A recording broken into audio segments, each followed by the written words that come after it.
Salut, c'est Géraldine, j'espère que vous allez bien. On se retrouve aujourd'hui pour un petit format que je n'ai pas l'habitude de faire.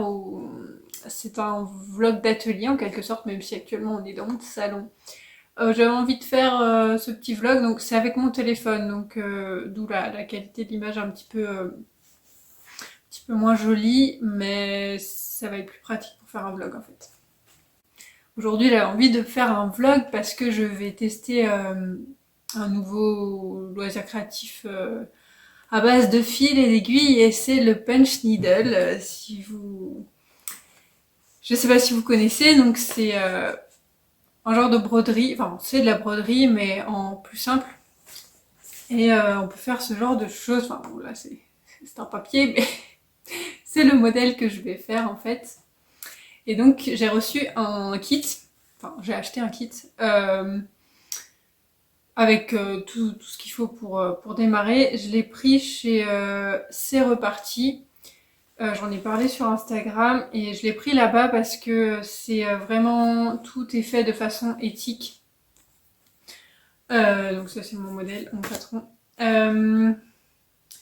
Voilà, donc c'est livré dans une petite pochette qui est faite en Île-de-France, dans un tissu upcyclé et c'est fait en ESAT ou en chantier d'insertion.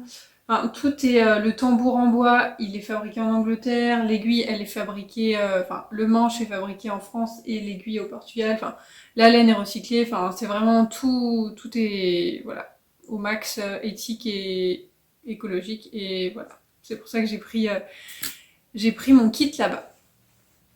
Donc dans le kit, donc il y a la petite pochette, il y a le coupon de lin. Donc le tambour qui est vraiment très très beau. J'ai des tambours de moindre qualité. Enfin, là celui-là il est vraiment, il est bien arrondi.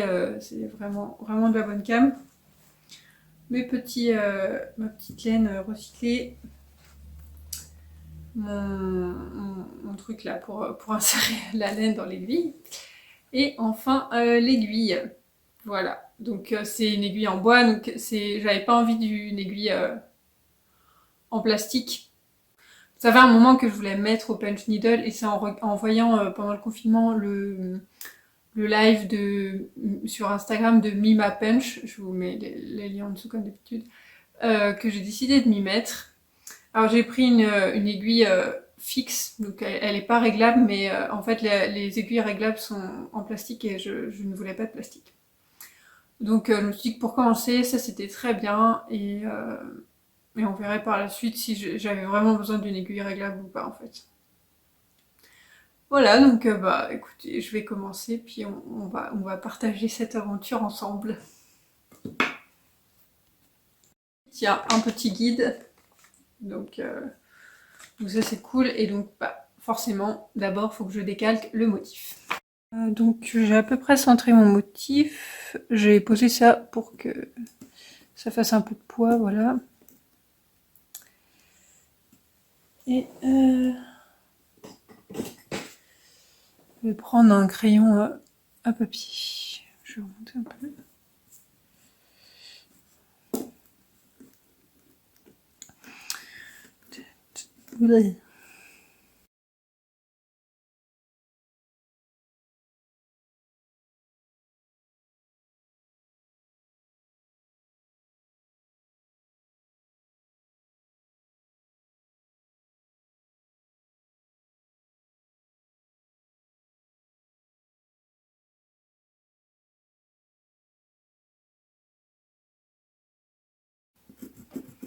Voilà, donc le motif est tout tracé, hein. C'est hyper rapide, que le modèle est simple. Très bien pour commencer, ça m'arrange. Bien, faut bien tendre la toile. C'est important plus qu'en broderie que la toile soit vraiment très bien tendue. Après, je ne veux pas déformer mon dessin non plus. Je vais essayer comme ça.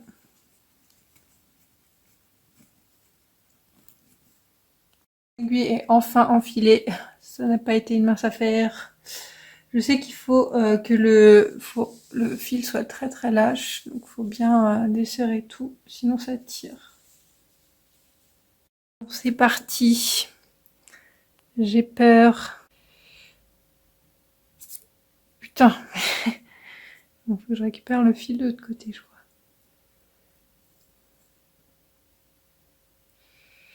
Juste pour le premier. Et hop là, bien la petite. Voilà.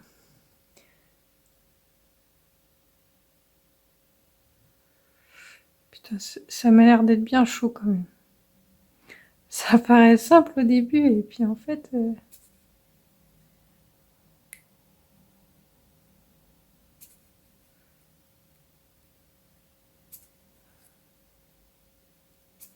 En fait, si ça va. Je me stressais pour rien.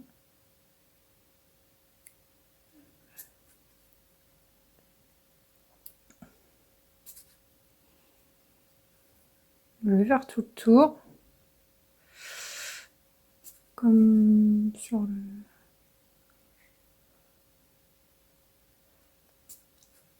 Bon, la vidéo de Mima Punch m'a quand même bien aidé, son live là. Ce que je comprends pas... Ah oui, c'est qu'il faut tout le temps être à fleur, sinon... Voilà. Si on n'est pas tout le temps à fleur, on se retrouve à faire des bouclettes. Et ça, c'est pas bon. Bon, je vais défaire. Et donc en dessous, ça fait des petites bouclettes. Et si on veut reboucher les trous, hein, il y a juste à pousser un peu les mailles, mais bon, je vais garder les mêmes trous. Il faut vraiment bien rester à fleur, parce que sinon on se retrouve à faire des bouclettes. Il faut enfoncer jusqu'au bout, voilà, c'est ça. Je pense qu'une fois qu'on a le coup de main, ça va très vite, mais au début ça fait un peu peur. Enfin peur, pas exagérer non plus. Là j'ai été un peu loin, mais tant pis.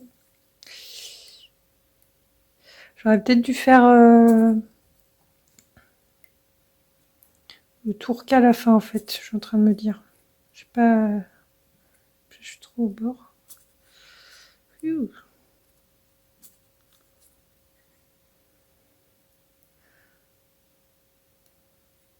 Je sais juste pas quand je vais vouloir m'arrêter, comment je vais faire pour que ce soit joli, parce que... Autant en broderie, voilà, tu piques ton aiguille dedans, mais là, vu qu'il faut pas tirer dessus...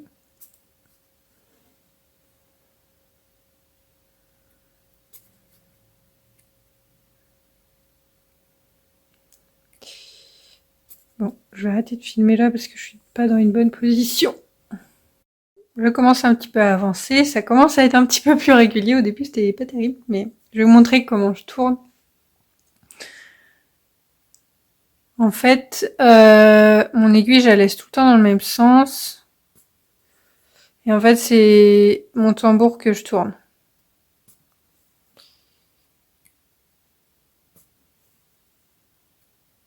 Là, hop, on va faire un angle droit. Ouh.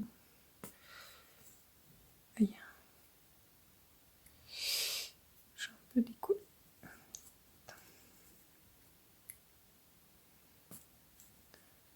Je vais pas très vite pour l'instant, mais ça va venir.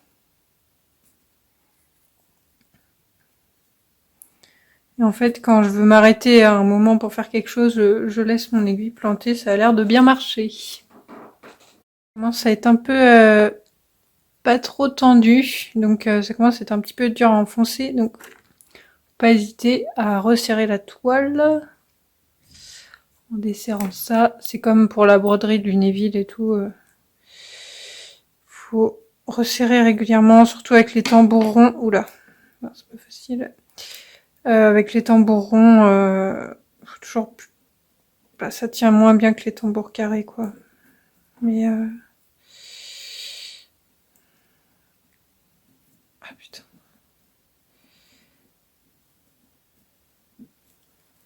J'essaye de pas trop tirer non plus sur la toile parce que ça déforme mon ouvrage.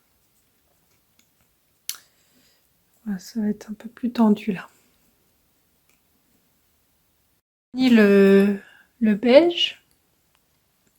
Donc, en fait, j'ai juste coupé mon fil pour terminer le fil en dessous. Et là, je vais m'attaquer au vert.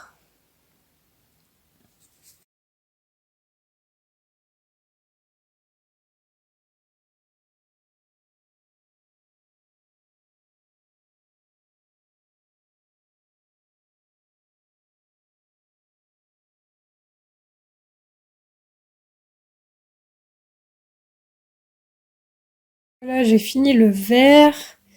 C'est trop agréable de toucher comme ça. C'est trop, tu sais, c'est épais, ça fait molletonner. Donc là, c'est l'envers avec les petits bouclettes. Je trouve ça trop joli. Et l'endroit, on voit que c'est pas toujours très régulier ce que j'ai fait, mais bon, c'est une première. Hein.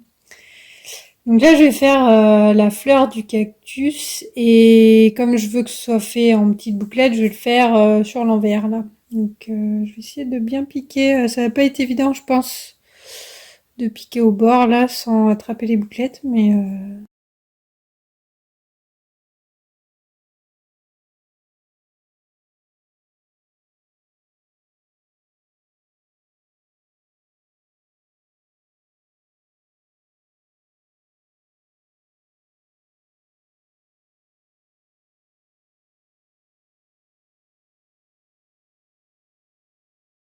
voilà, j'ai fini la petite fleur du cactus. Et voilà ce que ça donne côté endroit. Je trouve ça trop mignon. Il me reste plus qu'à faire les petits picots. Donc je pense que je vais faire plein de... Je vais faire un petit peu au hasard, enfin en me basant sur ce modèle. Alors, on va attaquer les petits picots du cactus. Donc on va se mettre par là. Je vais mettre un peu grand ici. Ouf. Je vais tirer sur le fil. Viens là, petit.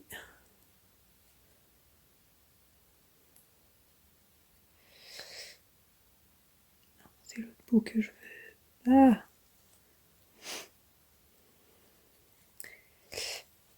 Donc, je vais tirer sur les deux en même temps. Là, ça sert à rien qu'on laisse 10 000 longueurs. Je pense que je vais faire deux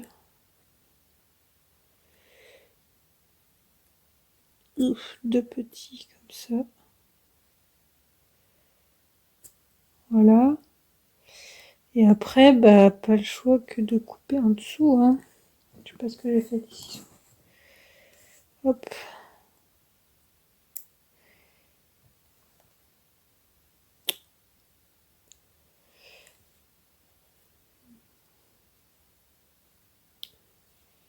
Il va falloir faire attention à pas gripper ça. Après, je vais coller avec soit avec de la colle pour tissu, soit avec du thermocollant. Je sais pas encore. Voilà, j'ai terminé mon petit cactus. N'est-il pas trop mignon? Bon, les petits picots, je les ai mis un petit peu à l'arrache. Enfin, pas à l'arrache, mais bon, si ça va. Je sais pas. J'étais pas hyper contente de moi là-dessus, mais c'est pas grave. Je trouve mon petit cactus trop mignon. Ça se fait quand même rapidement, sachant que moi je suis quelqu'un qui aime bien faire des mouvements lents et voilà, je sais pas combien de temps j'ai mis parce que je regardais la télé en même temps et puis que voilà, je me suis arrêtée par moment pour faire manger tout ça. Donc au dos c'est comme ça. Je vais couper les fils plus courts, hein, les fils qui dépassent. Alors, je pense que j'ai laissé un petit peu trop de longueur, mais j'avais peur que ça se défasse.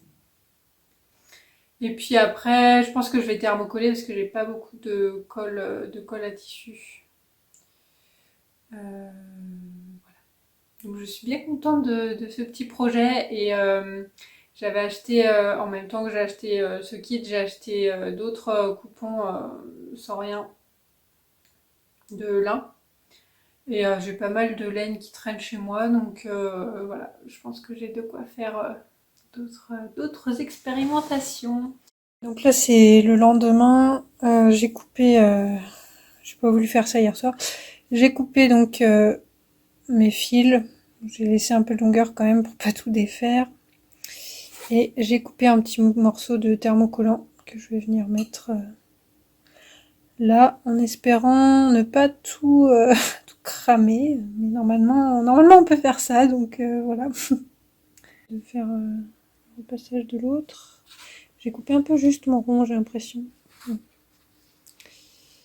Voilà, on va mettre des petites pattes mouillées. On va prier pour que ça ne crame pas.